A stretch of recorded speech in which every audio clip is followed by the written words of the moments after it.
I am thrilled to be here. I'm thrilled that y'all are here. Usually, when I'm up here, I'm going for laughs, but I look at you people eating, and I'm thinking maybe I should try to get somebody to squirt mashed potatoes out their nose or something.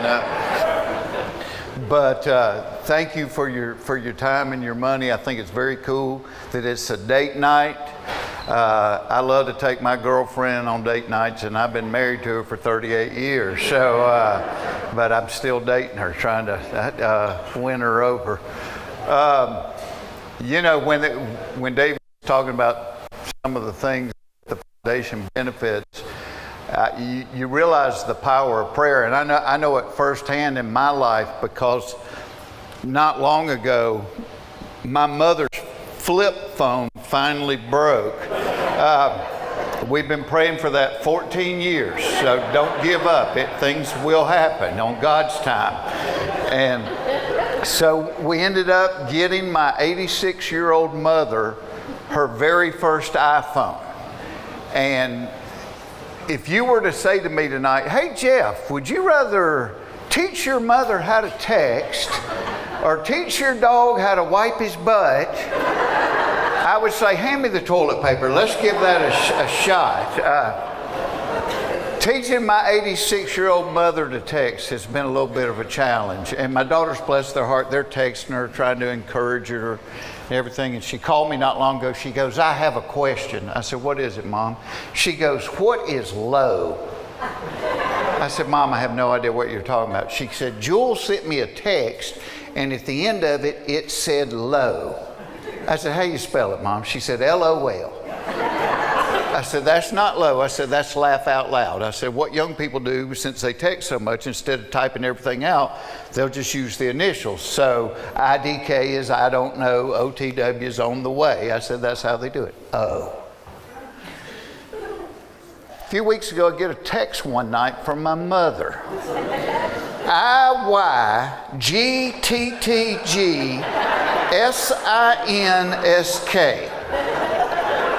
I'm like, oh God, Mom's had a stroke. I called her up. I said, Mom, what did you just text me? She said, I was doing like the girls do. I said, if you go to the grocery store, I need some ketchup. Well, of course you did. Why didn't I see that? But, you know, with my comedy, people always ask, where do you come up with stuff? And I don't look for stuff. I assume if I think something, or my wife says something, or my family does something, other people are thinking and saying and doing the whole thing. And then COVID hit, and I went 2.5 years without getting to do this at all. And I really missed it. I missed traveling. I grew up in Hapeville, Georgia. I'd never been anywhere through comedy. I've been to all 50 states. And my wife will cherry pick my gigs and decide where she wants to go. And then all of a sudden we didn't go anywhere for a couple of years, and she really missed the travel. So when it became evident we weren't going to go anywhere, my wife ordered like 4 or 5 travel magazines, and she was kind of living vicariously through them. So one night I'm sitting around the house and I'm flipping through one of those magazines, and I saw an article in there that was written by a woman trying to teach other women how to pack for a 10-day trip using only a carry-on suitcase.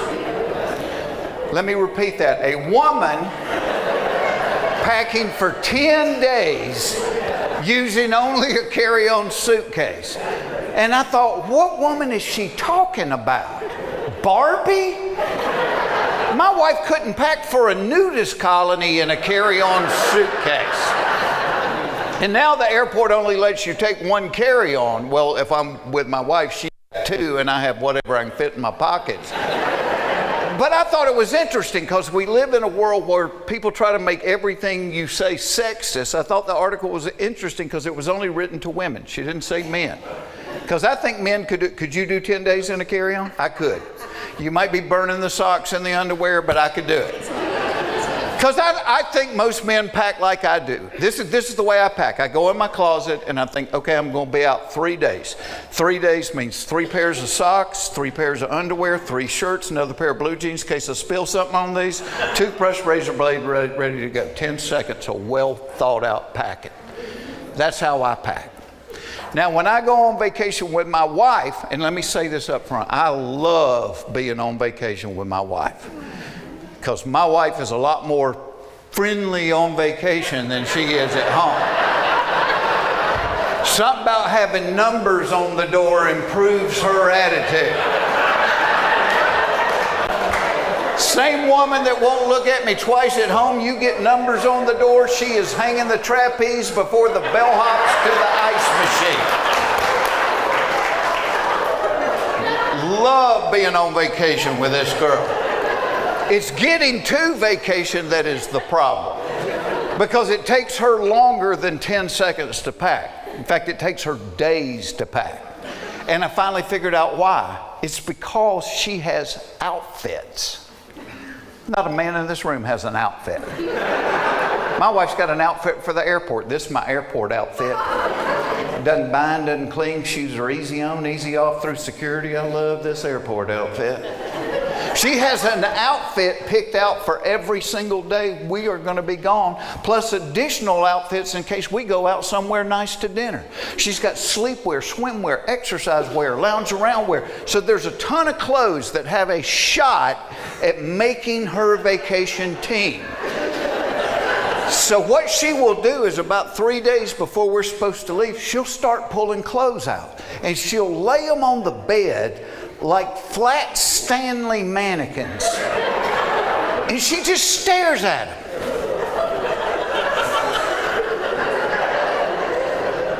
Sometimes she'll call me and come here and need your help. Okay, I am down to these 2 outfits. Which one do you like the best? One on the left. Are you kidding me? What's wrong with the one on the right? There's nothing wrong with it. I like that one on the left. I knew I shouldn't have called you. I love the one on the right.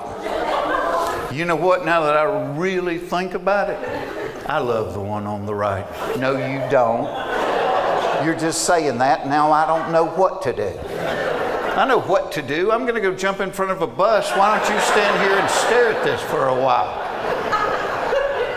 See, because with me, once my clothes are packed, I'm packed. With my wife, the clothes, that's just the foundation.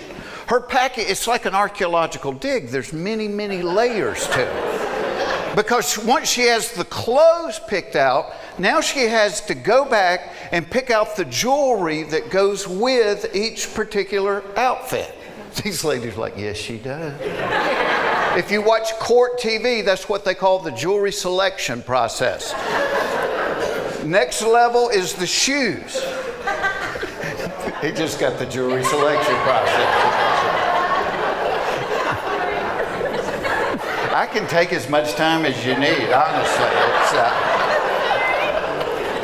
The shoes take a long time. She spends longer picking shoes for vacation than we spent picking names for our children. I mean, my wife loves shoes. I hope to God she never has to choose between me and her shoes.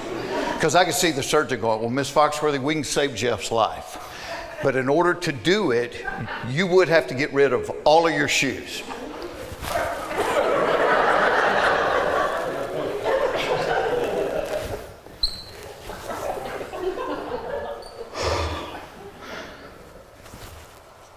He said he wants to be cremated. I'm gonna need some new shoes for that ceremony. Next level is the electronics, because one time we went somewhere and the hotel didn't have a hairdryer. Well, that was a world crisis. So now my wife never packs a suitcase without packing a hairdryer. But then she'll pack a hair curler and a hair straightener. I'm like, they cancel each other out.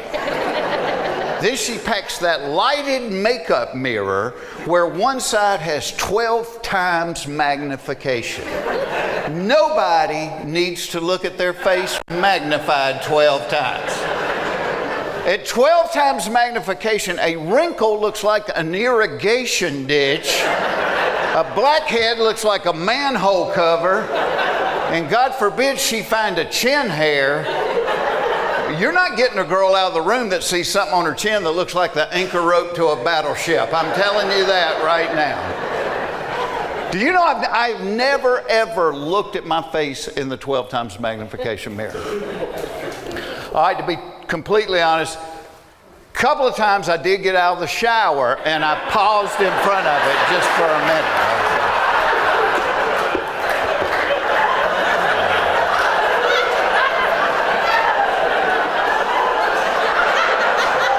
Buenos dias, señor enchilada grande.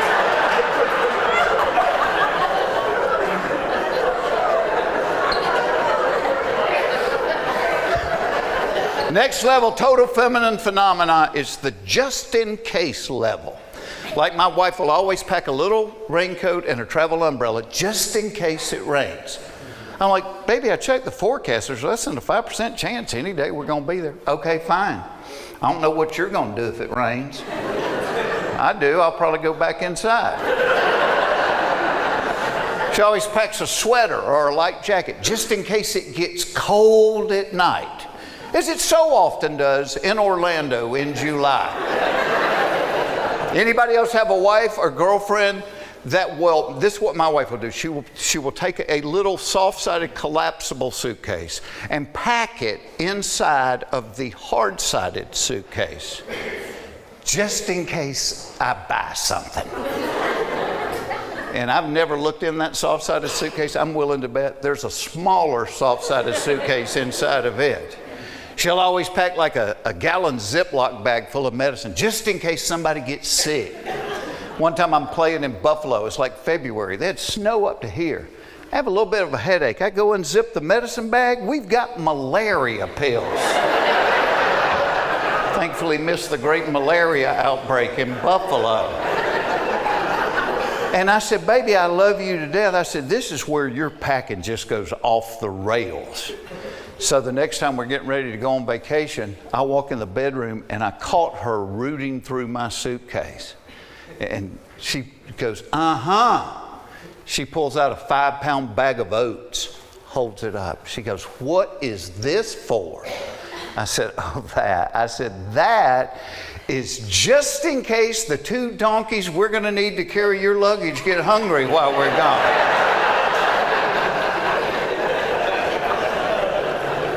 And actually, she packs light for airline travel as opposed to if we go on vacation in the car. If we go on vacation in the car, there's a fine line between packing and moving.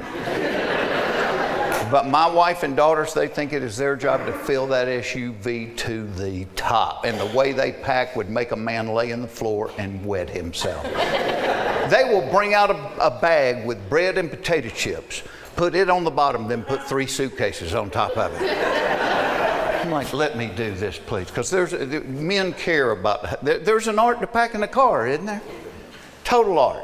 My daddy could get a house full of furniture into the trunk of a Buick. Hold the jack, hand me the piano. I got this son of a gun, you know. And I'm like my daddy too. Once I get that car packed the way I like it, I'm ready to go. Not my wife. I walk in the house like, all right, car's packed, let's do it. Oh, we can't go yet. What do you mean we can't go? Car's packed, let's go. No, I got to straighten up the house. Do what? Well, I'm not going to be able to have a good time if I know I'm going to be coming back to a messy house. Why didn't you straighten it up the last couple of days? Because I had to pack. Which in a nutshell is why men die before women. Because we want to.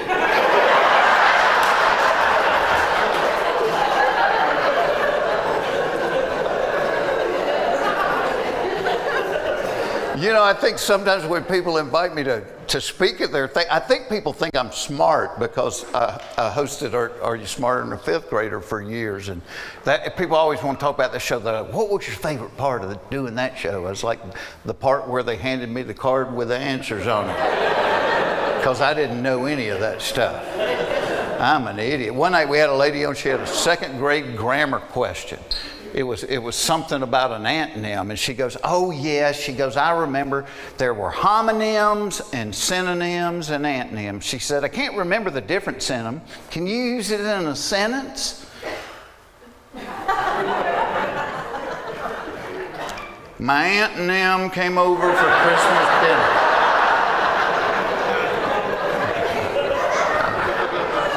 I'm an idiot. And when I started hosting that show, I realized just how many things I didn't know. So I literally got a notebook and I put it in my dressing room.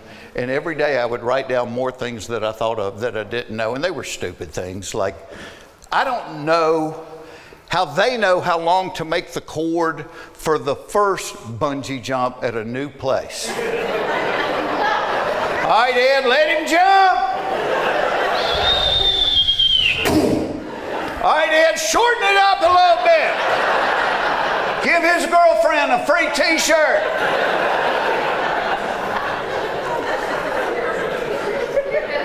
I don't know why the dentist makes you lie to him. Every time you go to the dentist, my dentist will be looking at my mouth like, ooh, you have not been flossing every day, have you? No, not every day. Let me think. The last time I flossed, you did it.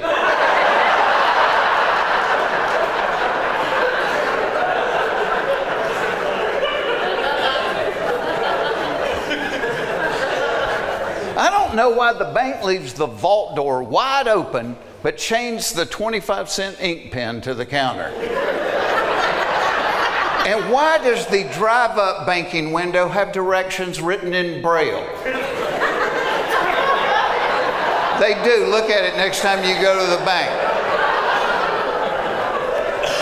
I don't know why the people with the worst breath always stand the closest to you when they talk. They're like, guess what?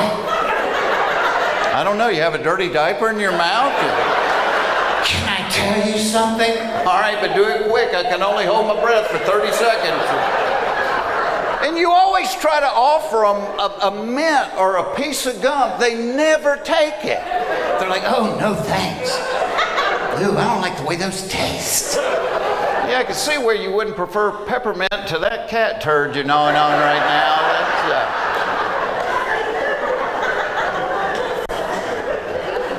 I don't know why you can't ride a bicycle anymore without dressing like Lance Armstrong in the Tour de France.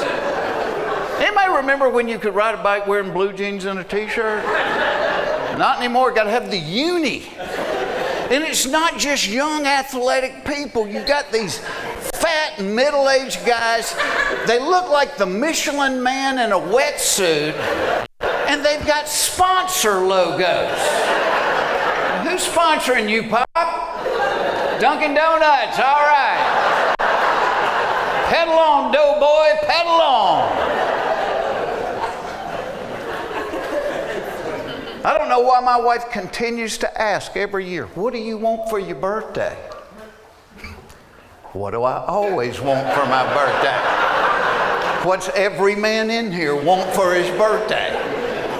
The same thing every woman in here doesn't want for her birthday. Never one time has my wife said, you know what, this year, forget the flowers, forget the presents. Why don't you just lock that door and take me to Squeal Town?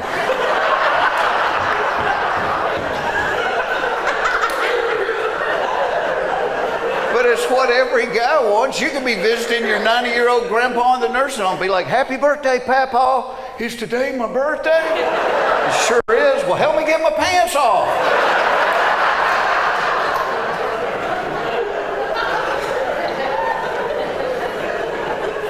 I don't know why a dog can eat his own vomit, gobble up cat poop, and lick his rear end for hours and be totally fine. But if he eats half a candy bar, he dies.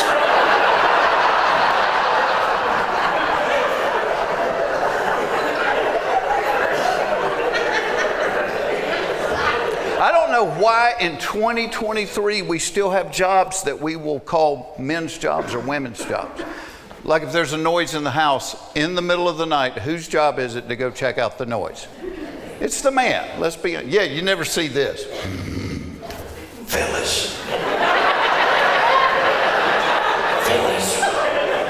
Run downstairs, see what that noise was. Hey, bring me back a piece of chicken, okay? Now, if there's a noise in the house in the middle of the night, it is the man checking it out. In his underwear, carrying a baseball bat.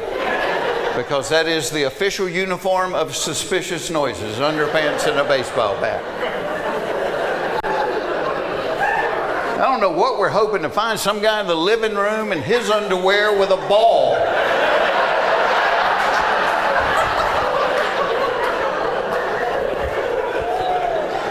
And my dad didn't even need the baseball bat, because my dad wore those gigantic boxer shorts that were always gapped open in the front. That gap was like a taser to a thief. Shut the gap, shut the gap. Here, take my wallet, just shut that gap.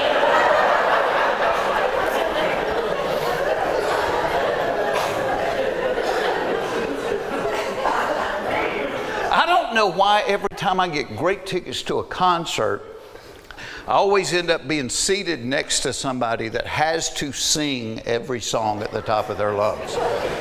So several years ago, Simon and Garfunkel came to Atlanta. My wife wanted to go. She had a couple of friends that wanted to go. Well, my mother-in-law wanted to go. Quick backstory on my mother-in-law. My mother-in-law has hearing aids that she refuses to wear because she thinks they don't look good.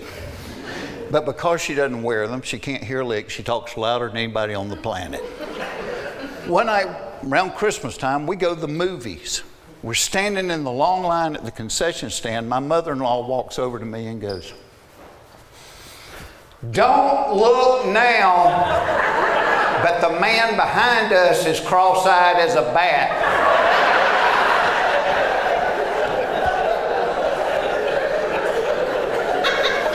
Which is bad for two reasons. One, you're embarrassed to death.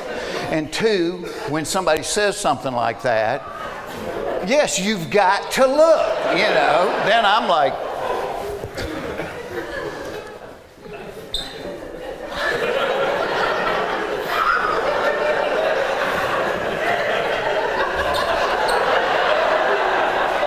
turn around, the guy's glaring at me.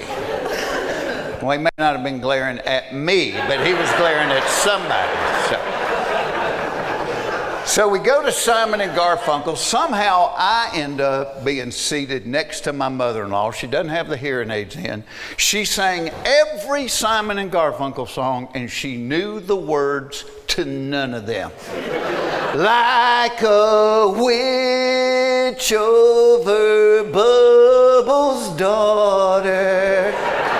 Are you kidding? I will grease your pine. Grease your pine? That's what you got out of that?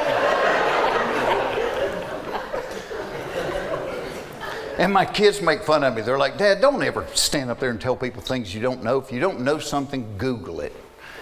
And to a point, they're right. I mean, when I was growing up, if you were watching TV and somebody goes, "What was that guy in?" You go, "Man, he looks familiar."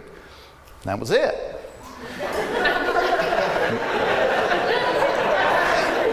Now you watch TV, somebody goes, "What was that guy in?" Somebody takes their phone and goes, "He was the janitor on Joey." And there are a ton of things you can Google.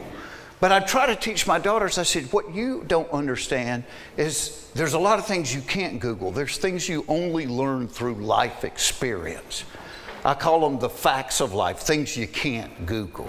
Like this, fact of life. If you are trying to get to the bathroom in an emergency situation, it is not a wise idea to unbutton your pants in transit in the effort to save a couple of seconds. Because the muscles that guard the floodgates will interpret the unbuttoning as the signal to abandon their post. And the 2 seconds you saved on the button are nullified by the hour and a half you spend mopping and doing laundry. Google won't tell you that. You learn that the hard way. Fact of life. Out of all of the cereals, Captain Crunch is the most time intensive. Here's what I'm talking about. You eat it too soon after you poured the milk on and you will rip the roof of your mouth to shreds.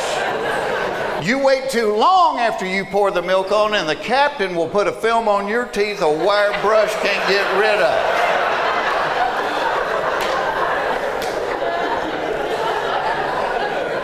Fact of life, you can have a wife with long, beautiful hair, or you can be on time.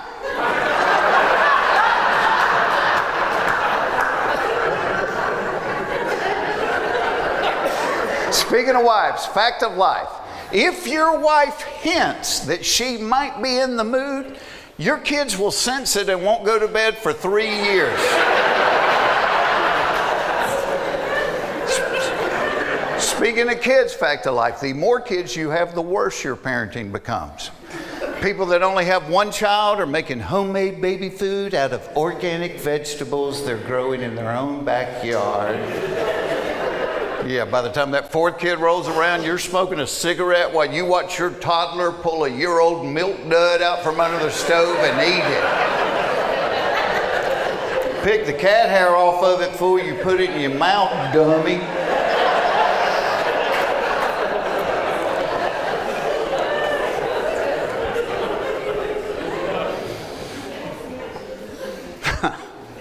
Fact of life, flying on an airplane makes you gassy. Nobody ever talks about this. Nobody acknowledges it. No, we just all take our roll-around suitcase and walk to baggage claim, popping them off like a trail horse.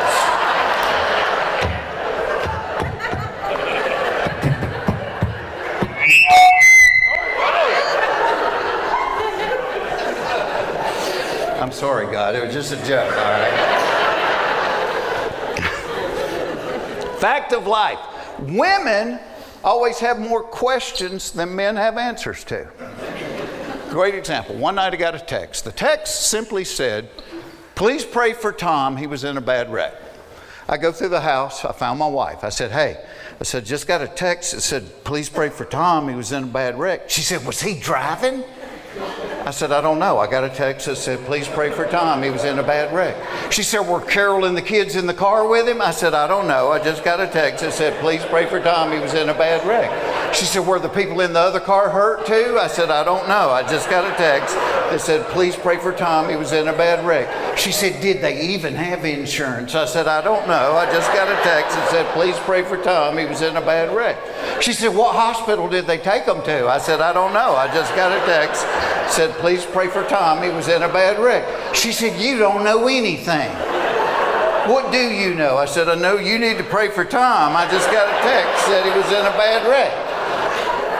Not holding anything back. That's all I got.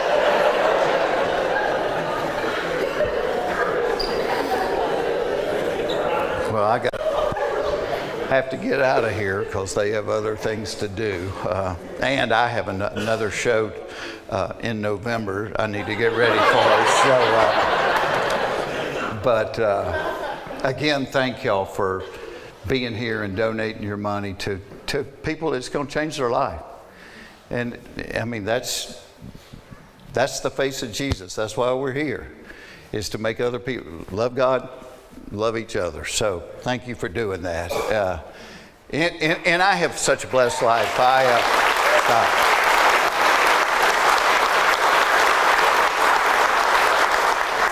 I have been very blessed because I've loved what my gift was, and I don't know why I can do it. I can just do it. God gave me the gift, and I've been able to do a lot of things, whether it's hosting the show, I paint, I draw, I write books. But if you ever put a gun to my head and said, hey, you can't do but one, it would always be stand-up. I like seeing people. I like that instant reaction. The only negative thing I've ever found about being a stand-up comedian is you're on the road by yourself. And that's why doing something like the Blue Collar Comedy Tour was one of the most fun things I ever did, because it wasn't by myself. I was with 3 of my buddies, and every night we go, can y'all believe they're paying us to do this? This is crazy. And people always say, I bet y'all have a lot of funny stories from when you were on the road together. And there are, but I don't want to tell one-on-one the other guys because they're not here, to give their side. But in conclusion, let me share one comedy road story with you about me.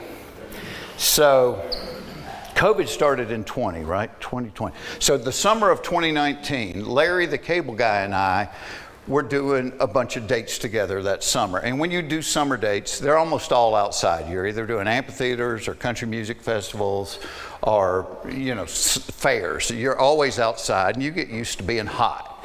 We did a music festival in Phoenix. It was 112 when we went on stage. And the promoter was trying to make us feel better. He goes, come on, fellas, it's the dry heat. I said, so is the electric chair. It's 112 degrees, But I don't sweat very much. I mean, you can see I don't sweat when I'm up here. And so we do this show one night in the South. I'm not even going to say the name of the city because there may be a computer genius here that can get the footage of this. But we did a show one night, and it was not only hot, it was humid as rip. So 10 minutes in the show, I got sweat dripping off my nose onto the stage. 20 minutes in, looks like a wet t-shirt contest. By the end of it, I look like I've been sprayed with a fire hose. I've never sweated this much in my life. And we usually don't eat before a show because it makes you feel kind of sluggish, so we're always hungry, you know, when we get off stage. So I get off stage that night, and I'm in the dressing room, and I'm just pounding Gatorade and water trying to rehydrate. And I hear Larry the cable guy coming down the hall, and he slides into my dressing room. He's like, "Hey, let's go eat." And Larry says this a lot. And I usually go because it's fun to watch Larry eat. It's impressive.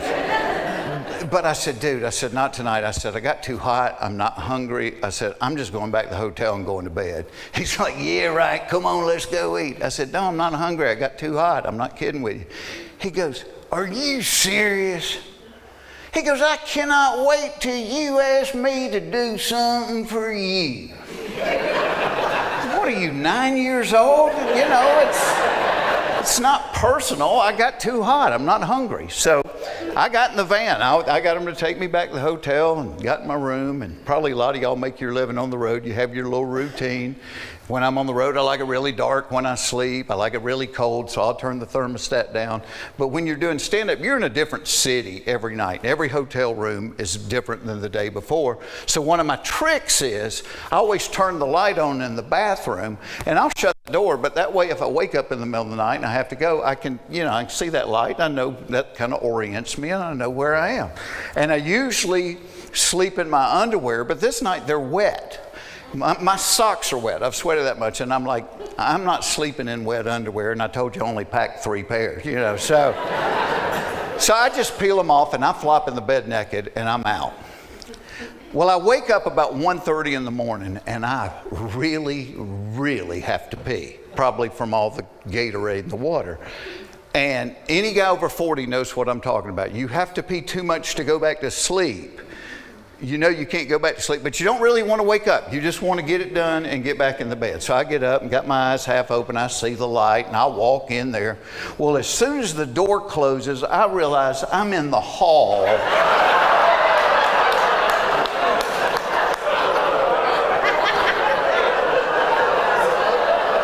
of a really nice hotel without a stitch of clothes on. And you want to wake up in a hurry, forget coffee. This is the way to do it right here. So I'm trying to think through it. Well, Larry's room was right across the hall from mine. And I'm thinking, thank God. I run over there and I'm knocking on the door, and he's not answering. And all I can picture him peeking through the keyhole and laughing. But as I'm knocking on the door, I hear the elevator ding. And I'm like, okay, well, I got a 50-50 shot. They're either going to get off and go the other way, or they're going to get off and come towards me. And sure enough, these 2 Korean guys, they're talking with each other. They get off and they start walking right towards me. And I'm like, what do you do? What do you do? And I'm like, you act like nothing's up. That's what you do. So I start walking towards them. Literally past them in the hall. Hey, how you doing? And one of them said something, which I really hoped meant, wow, that was impressive. But when I looked it up on Translator, I found out it meant, did you see her mustache?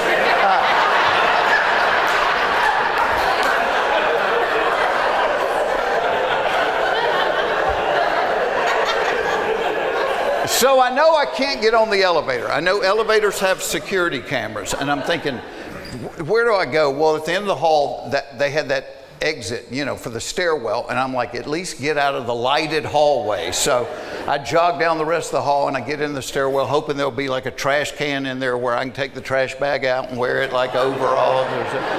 Get in the stairwell, no trash can, but at least I'm not in the lighted hallway. And as I'm trying to think through it, I noticed there's a couple of empty beer cans down in the corner. Well, the reason I got up in the first place was I had to pee. I have no idea how long I'm going to be locked out of my room, and I'm not proud of it, but I picked those cans up and I peed in them and I put them back. I felt horrible about it, but it was old Milwaukee, and I figure whoever cleans them up will go, yeah, that's old Milwaukee, all right. But it was a really nice hotel, and they had 24-hour room service. So my thought was, well, maybe somebody's left their room service tray outside their room, and I can get that big cloth napkin and wear it like a diaper, you know. So I'm going down the stairwell, and every floor I'm opening the door and looking down the hall for a tray. And I get about 3 or 4 floors down. I hadn't found a tray yet, but somebody's left a couple of pizza boxes outside their room. Well, to me, it looks like a folded tuxedo sitting there. So I run down there, I get the pizza boxes, and I bring them back, and I go down the last 3 or 4 floors and never do find a room service tray. But by now, it's really late. It's like 2 in the morning, and I get to lobby level. Well, I can crack the door, and I can see almost the entire lobby. I don't see a soul.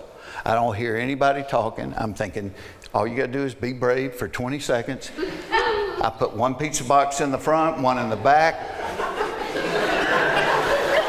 Walk up to the desk, lady's working there. As I go up, she looks up and she goes, "Can I help you?"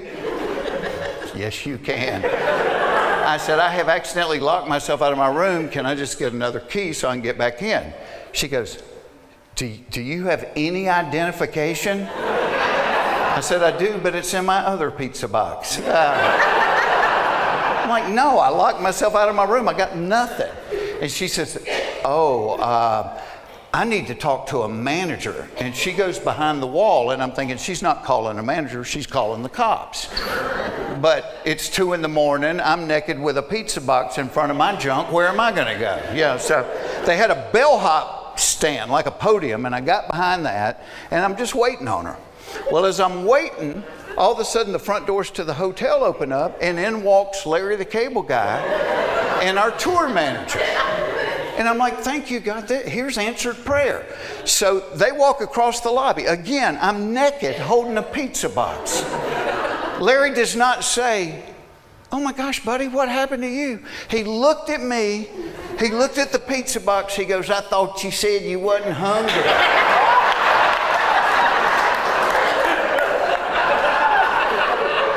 Just been sitting down here naked eating pepperoni in the lobby, you know. I said, "I locked myself out of my room." Well, about that time, here comes the front desk lady back, and now she's got a security guard with her. I said, "Larry, I need you to do me a giant favor." I said, "Tell her who I am so I can get a key and get back in my room." And he looked at me. He looked at her, he goes, "I have never seen him before in my entire life." And he got on the elevator and rode up. Thankfully, the security guard started laughing. He recognized both of us. He was one of the nicest human beings I've ever met in my life. He got the magic key. He rode up the elevator with me and the pizza boxes, and we went down the hall. He let me in my room. I said, "Wait here." I went in and got my wallet. I gave him a $100 bill. I said, "Thank you so much. Please never tell anybody about this." And now I'm telling y'all for free. And so, but I got back in my room, I put my sweatpants on, put a t-shirt on, made sure I had that room key in my pocket, and I waited about 10 minutes, and I walked back across the hall, I knock on Larry's door. He opens the door, he's still laughing. He's like, he goes, "I told you I couldn't wait until you asked me to do something for you." I said, "All right, you got me." I said, "Are we even?" He's like, "Yeah, we're even." I said, "Well, just to prove I don't have any hard feelings, I went and got you a beer." Thanks, y'all. God bless you.